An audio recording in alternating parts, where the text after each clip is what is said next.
First they came for the socialists, and I did not speak out, because I was not a socialist. Then they came for the trade unionists, and I did not speak out, because I was not a trade unionist. Then they came for the Jews, and I did not speak out, because I was not a Jew. Then they came for me, and there was no one left to speak. That is a quote by Martin Niemöller. I'm not 100% sure how to pronounce the last name, but he was a Lutheran priest, a pretty prominent one in Germany during the time of the Nazis. And that's a quote of him speaking about the Nazis. You know, at the time, of course, you would think they're not going to come for us all. They're not going to hurt us all.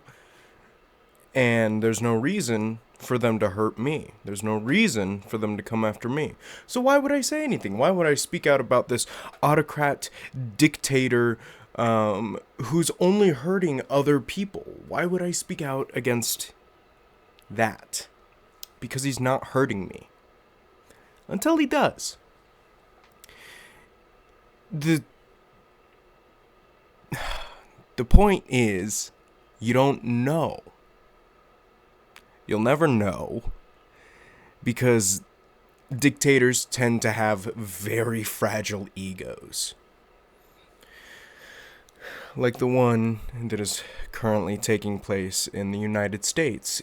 We're not quite there yet, but we're on our way. And you can tell we're on our way because due process, and whether we fucking need it or not, whether due process should exist, is a question. That's a question. Should it exist? I wonder why we have due process in the fucking first place. Oh, I wonder why. Maybe to keep this shit from happening. They take away your ability to fight back. That's how dictators win, by taking your ability to fight back. But that doesn't mean you can't fight back. It just means you can't fight back legally. Because now the law that protected you is gone. But you can still fight back. That's why the Founding Fathers gave us the Second Amendment. Now, I'm not saying to go out and kill someone. I'm just saying that the Constitution has ways of protecting us when our government is failing us.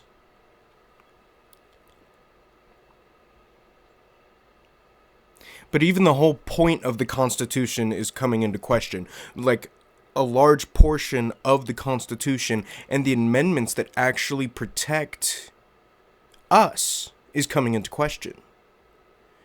See, these things don't just protect illegal aliens and people that need to seek asylum, protections from other countries. They don't just apply to those people.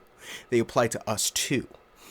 And if those are taken away, then it becomes really easy to be able to rewrite the Constitution and to be able to change things. And not only to be able to change things, just to get rid of it. If you can just get rid of it that easily, even though it is set in stone, it is clearly written.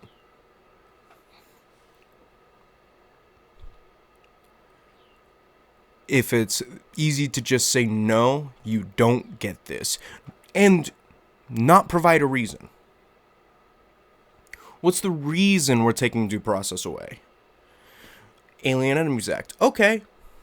I could see that if we were in war times. Are we in war times? Are we currently at war with anyone? Because I don't remember Donald Trump declaring war on anyone. Declaring a war on drugs is a lot different than declaring war on Venezuela or Mexico and then being buddy-buddy with the autocrat that runs the fucking prison that you're sending innocent people to. And I say innocent people because we literally have no proof that they did anything wrong. Guilty until proven innocent. Or innocent until proven guilty. I'm sorry. I am not Trump. I shouldn't say that. Innocent until proven guilty. That is how due process works. And unless there is a legitimate reason to take away due process from aliens, then they can easily do it to you. Because they're setting up a precedent where they can just say shit and it's true. If you can just say shit and it's true, then you can do whatever you want without providing any evidence. If he provided evidence that at least 99% of the people that he sent over there were MS-13 gang members, then we wouldn't be having this conversation. What he provides is speculation that their tattoos, oh, they have all this shit, and they were leaders. Where's the proof? Where's the proof? Were they actually associated with the dangerous MS-13 gang? Where's their criminal records? Because they don't have criminal records with us or in Venezuela. They don't have criminal records. So where's the proof? That's the downfall of democracy. That's when democracy dies. Democracy is dead and we killed it.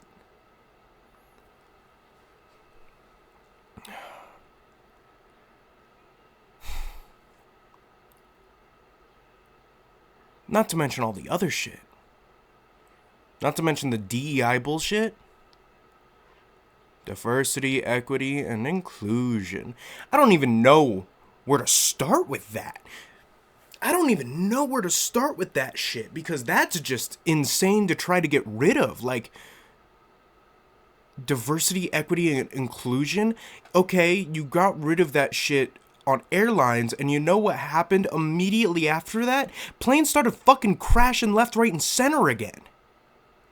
Almost like the DEI hires were actually qualified, and your argument is entirely unfounded.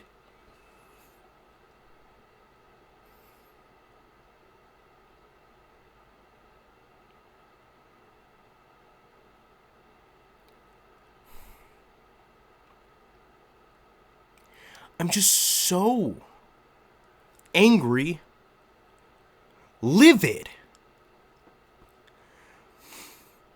And we have the vaccination conspiracy theorist fucking leader leading our country's health organization. He is the Secretary of Health. And he doesn't believe in vaccines. How fucking stupid are we?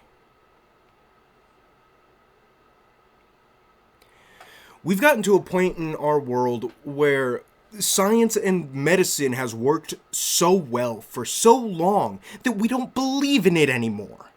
We don't believe in what saves our lives.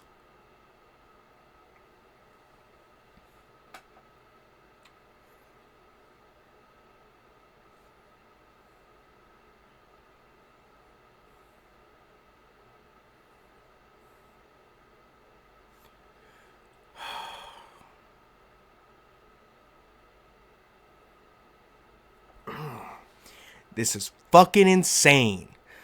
And I don't fully know how to process any of this. I never thought that I would see the death of democracy in my time.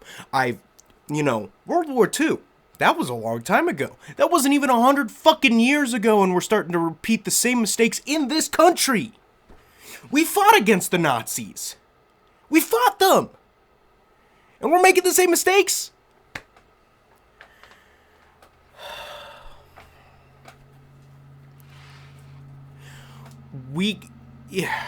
I don't care who you are. I don't care if you have influence. Speak out against this shit. It doesn't matter. You don't have to put your face on the internet. You can create a second account. Create some fake ass shit. Just go talk about it. Fucking understand that this isn't okay, or just talk about that it's not okay at the very least. Because if we don't talk about it, it becomes okay. We become sheep, and it just happens. It happens to us, and we have no control over it, and it just keeps happening. It will just keep happening if we are sheep to it and don't say anything about it, because that's exactly what fucking happened in Germany. That's exactly what happens in these autocratic nations.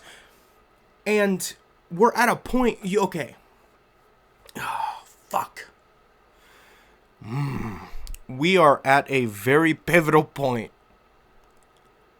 in the history of our nation, that if this continues to go unchallenged, I hope that some of these fucking judges actually get their act together and can do some shit about this. Because if they can't do anything about this, we're genuinely fucked and we need to change it ourselves. If the Supreme Court does not have the power to challenge the president and he could just do what he wants, then the government needs to change, and the government needs to forcibly be removed from power. That's how that, if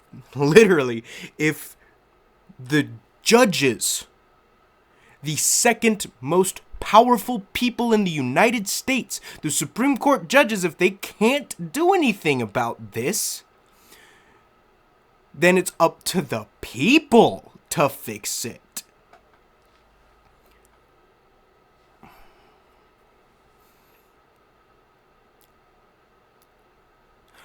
I didn't think, when DJT was banning books, I was like, yeah, that's some fascist rhetoric right there. That's straight out of the Nazi playbook. And I know we've banned books in the past, but a lot of banned books come back. They revitalize themselves because it's like, wait a minute, no, that wasn't okay. You're using your religion, you're using opinions to ban books. But books are very important. Books are very important for the education of the next generation, and also just reading. Just reading. Educating the next generation, we need older books. Books that contain things like racism. Fucking, like Huckleberry Finn. You can't ban Huckleberry Finn because it's racist and it has the N-word in it. It's a historical piece of literature. Wasn't also Fahrenheit 451 banned? You know why? Because it talks about this shit. It's what we're gonna be in 30 years if we don't stop it. Books are 100% illegal in Fahrenheit 451 because they're trying to dull the population.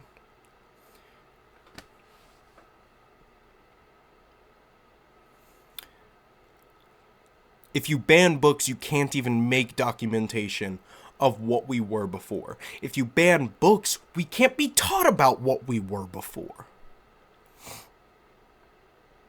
So even when you're an autocratic nation, there's no evidence that you were anything else, ever. We've always been a dictatorship. But that's just, I don't know. I don't know. I didn't think I was going to get this heated when I started this. I thought I was going to start going through some small shit. But there's no small shit. There's no small shit anymore. Because I don't know. I think the culture war propaganda is starting to wear off. I could be wrong about that, though. No, it's not. Fox News is still playing like, oh, there's a guy in the girls' sports. Talk about due process not being a thing anymore. Talk about that. Fucking the stupid fucking right-wing propaganda machine is working, and it's upsetting.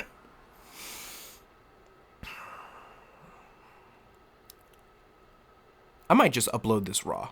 I don't know if I'm gonna edit any of this. This might just go up raw. Because I'm fucking pissed. I'm fucking pissed.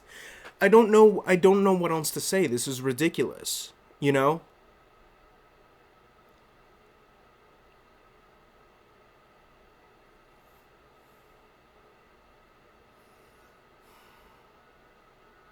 Like, how can we still support this guy? How can anyone still support this guy? Like, I tried so hard to tell people, and people who outwardly support Trump and their friends. It's like, I've known you guys for so fucking long. Why can't you just hear what I'm saying? And then see it happen. Like, you can see it. I'm not just saying bullshit. You could go look and see it happen.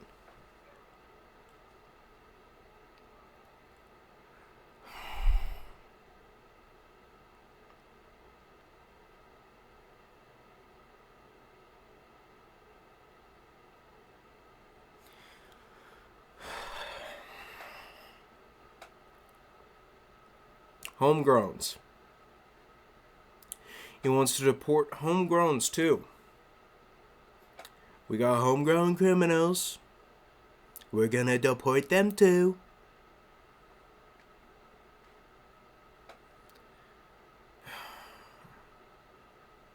Yeah. All he has to do is label you a criminal. No evidence. Born and raised U.S. citizen. Parents were citizens. Your grandparents were citizens. And he deports you for no fucking reason. You are just a person. You committed no crimes. Squeaky clean record. But you did something as awful as support Palestine. Get out of the country.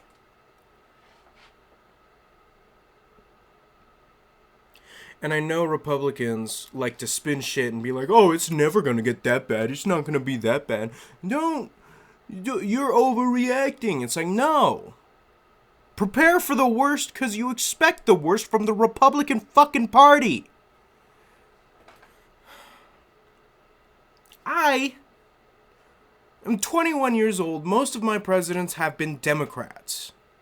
But even I know that the most destructive presidents we've had have been Republican. Did we forget about Reagan? The person who destroyed the middle class with his trickle-down Reaganomics. That fucking bullshit to empower the rich. Same shit that Trump did in his first term. And he's doing it again.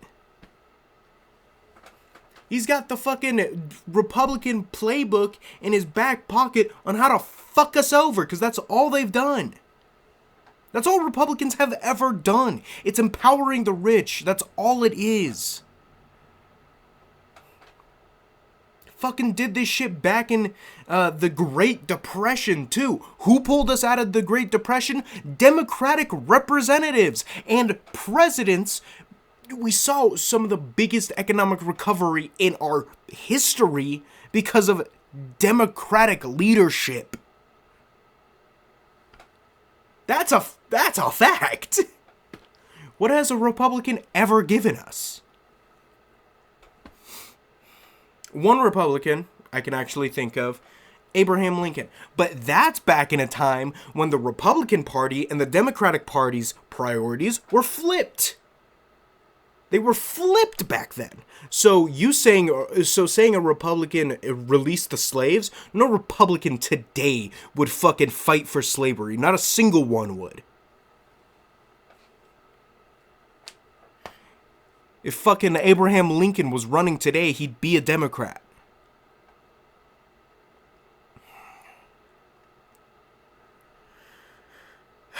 Fuck.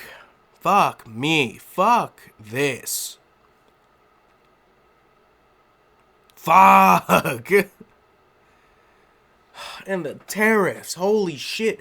I, as a broke-ass college student, have such a hard time paying for food as is. And it's just gonna get more expensive, and I don't understand how Trump thought that tariffs were a good idea. I don't get it. Like, I literally just can't even put myself in his shoes and be from the perspective of a dictator. Are tariffs good? From the perspective of a dictator, no, they're not good. Oh, actually, you know what? No, I forgot.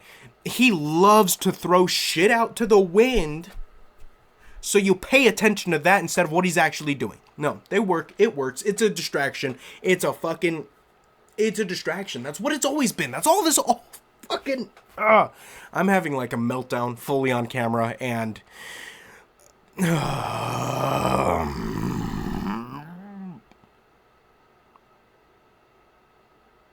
I feel like I'm having a mental breakdown. Because I just can't... How does anyone justify defending him? How does anyone justify defending him at this point? Like, we said... He wrote down what his plans were. They wrote down what their plans were. We knew what their plans were going to be halfway through 2024.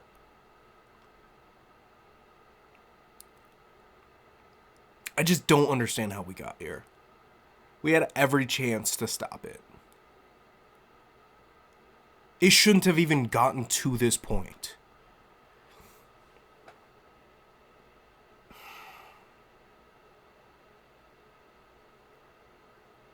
Where do we go from here? How do we fix this? Because right now, if you're a citizen, you have to hope that the judges actually get rewarded the power that they're supposed to have to be able to stop the executive branch. You have to hope that checks and balances survive. Because right now it's not looking good.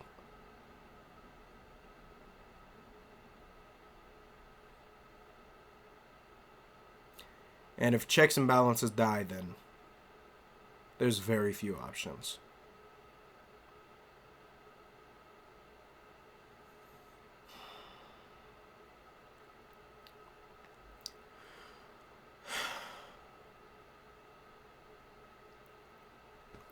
I don't know.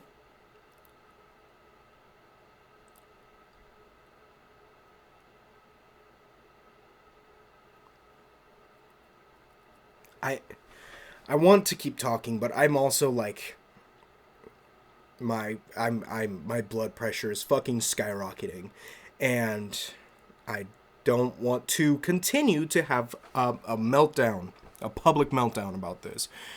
I just you know, guys. I think, you know. All right, that's fine. I think I'm just...